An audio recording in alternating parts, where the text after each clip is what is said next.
குமரி கடலில் திருவள்ளுவர் சிலையை விவேகானந்தர் மண்டபத்துடன் இணைக்கக்கூடிய அந்த கண்ணாடி இழை பாலத்தை சற்று முன்னர் தான் முதலமைச்சர் ஸ்டாலின் திறந்து வைத்தார். ஆனால் தற்பொழுது தொடர்ந்து அங்கு மழை வெளுத்து வாங்கி வருகிறது. அது தொடர்பான காட்சிகளை பார்க்கலாம்.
இது குறித்த கூடுதல் தகவல்களை செய்தியாளர் பிரசாத் வழங்கிட கேட்போம். பிரசாத், சற்று நேரத்திற்கு முன்னர் தான் முதலமைச்சர் அந்த கண்ணாடி இழை பாலத்தை திறந்து வைத்தார். தற்பொழுது அங்கே மழை வெளுத்து வாங்கக்கூடிய காட்சிகளை நம்மால் திரையின் வாயிலாக பார்க்க முடிகிறது.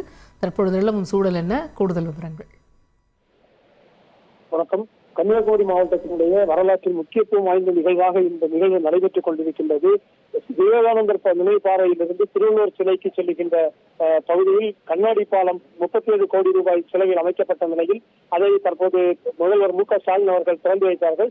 தொடர்ந்து அந்த 133 அடி கொண்ட திருவள்ளுவர் சிலையினுடைய பாதத்தில் திருவள்ளுவருடைய படம் வைக்கப்பட்டு அந்த படத்திற்கு மலர் தூவி மரியாதை செலுத்தியதோடு திருவள்ளுவர் சிலையினுடைய பாதத்திலும் மலர் வைத்து முதல்வர் மு க ஸ்டாலின், அதே போன்று அவருடைய மனைவி, துணை முதல்வர், கனிமொழி உள்ளிட்டோர், மூத்த அமைச்சர்கள் எல்லாம் அதிலிருந்து மரியாதை செலுத்தினார்கள். தொடர்ந்து அந்த சிலையினுடைய பகுதியிலேயே, பாதத்தினுடைய அந்த பகுதியிலேயே தமிழறிஞர்கள், அதாவது திருக்குறளுடைய நெறி பரப்புகின்ற தகைமையாளர்கள் தேர்வு செய்யப்பட்டு 25 பேருக்கு தற்போது சான்று மற்றும் பரிசு முதல்வர் மு க ஸ்டாலின் அவர்களுடைய திருக்கரத்தால் வழங்கப்பட்டிருக்கிறது.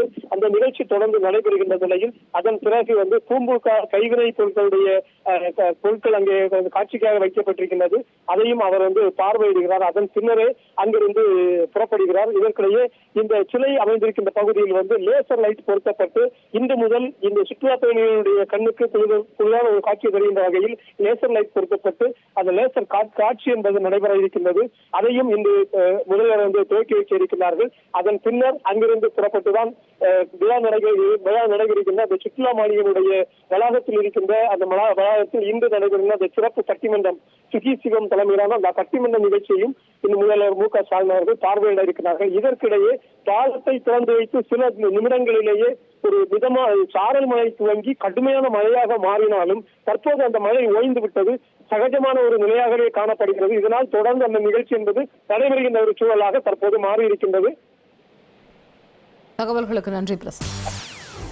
செய்திகளை உடனுக்குடன் தெரிந்து கொள்ள உடனே சப்ஸ்கிரைப் பண்ணுங்க.